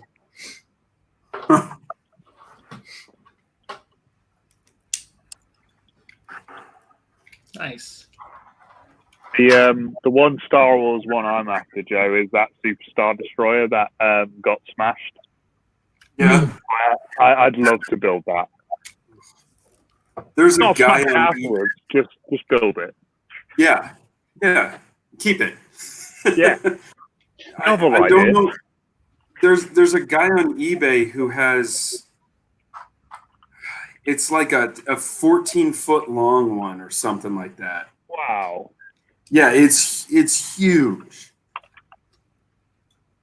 And maybe next time I'll in another life. Did you guys see the photos of the looted Lego store in New York? No. Yeah. The smashed out windows and then a broken Star Destroyer just laying in the sidewalk. Yep, I was Shelves were horrified. emptied. And it's like the photo of the broken Star Destroyer also had like the you could see the Statue of Liberty's holding the torch. I guess it was a statue someone built there, so it's just like broken window, broken Star Destroyer, and then you can see the Statue of Liberty's torch. So it looked like it would be like a magazine cover photo. Right. Like weirdly, there's a lot of symbolism in that photo. Yeah.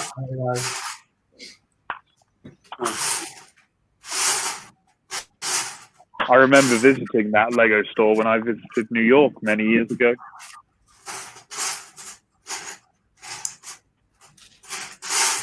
Yeah.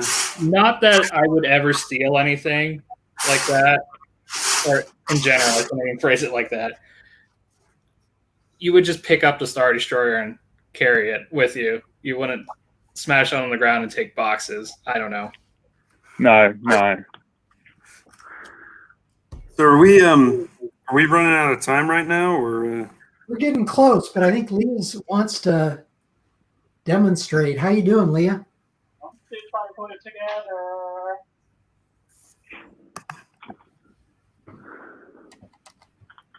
Guess it's taking longer than I expected. That's why for each of the big universe I go to, I usually start setting up the mocks around 8:30 to 9 o'clock, and I don't get it done until 7 o'clock at night. And especially if the mocks breaks apart, it takes forever. And this is how I kind of pack and transport them during the map.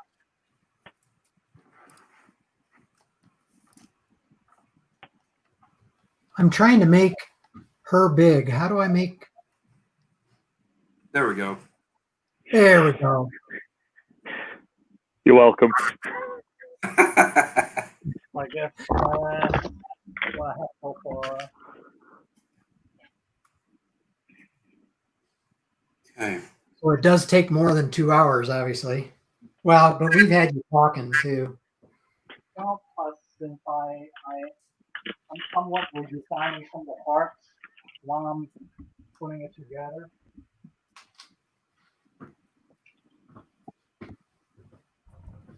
If I modified the base earlier, I'll have to somewhat redo a lot of things.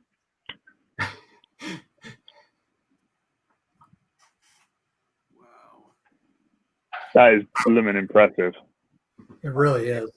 The rotating surface structure.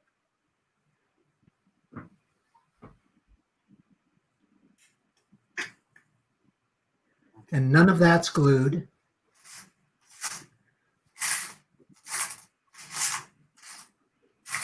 I actually had a small accident destroying the open structure before when I wasn't putting it back together at the apartment. I don't know, I think one of these families not gluing the pieces to it. But then again, I do have to put it in a pot to do it. I'm not sure it's worth it or not.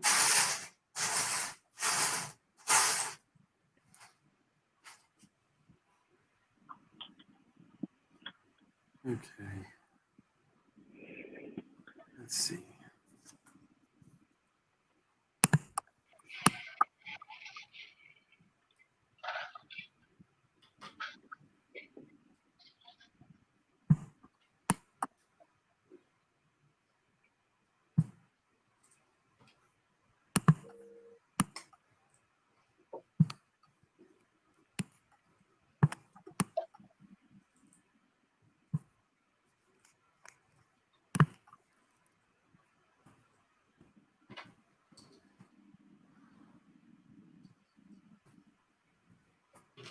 It's so much easier to put cylinders into Lego cylinders than on a real engine.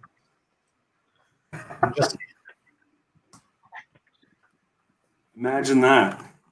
no rings to compress.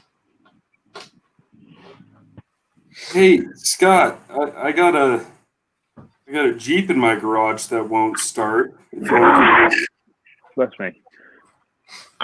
What?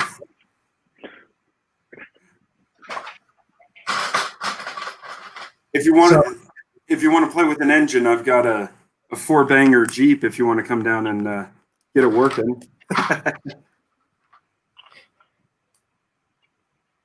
Did you not drive it for a long time, or what?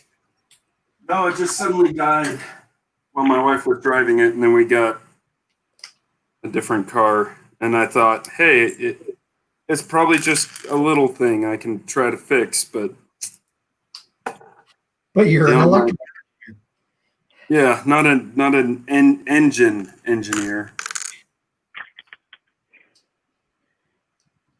Well, you always have to start with the basics. So it's always spark, fuel, and air. Yeah. One of those is missing. And I Googled too much and tried the crankshaft sensor and spent $100 trying to replacing that, and that didn't do anything. So That would not have been the first thing I would have tried. yeah, well, neither would I, except everybody on the interwebs said you should try that. And we believe everything on the intraweb. Yes, because the intraweb is infallible. I agree with Joe on this one. Everything that's written on the internet is 100% true. Wikipedia, fountain of all knowledge.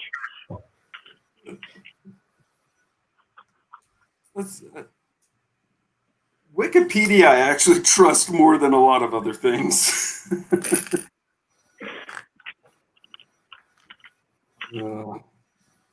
Okay. Right, so that's the 2-hour mark. Well, wow, 2 minutes, 2 hours, 2 minutes. That's true. We probably should. Well, I would really like to thank Lia for being on today. It's been fun to get to know more about you. Thank you for having me. You are welcome anytime. I will always send you an invite. So anytime you'd like to join this weird conglomeration of people. And if you want me to kick Joe off anytime, just let me know. I don't know why you guys keep me around. So anyway, if you like this video and want to learn more about Lia, her Facebook page is fabulous. Brick Universe as well. She always displays at those events. And who knows, maybe I'll be there sometime. And also like my channel and follow the channel. And we'll be doing more about this. So thanks, everybody. Thank Bye, you. everyone. Bye, everyone.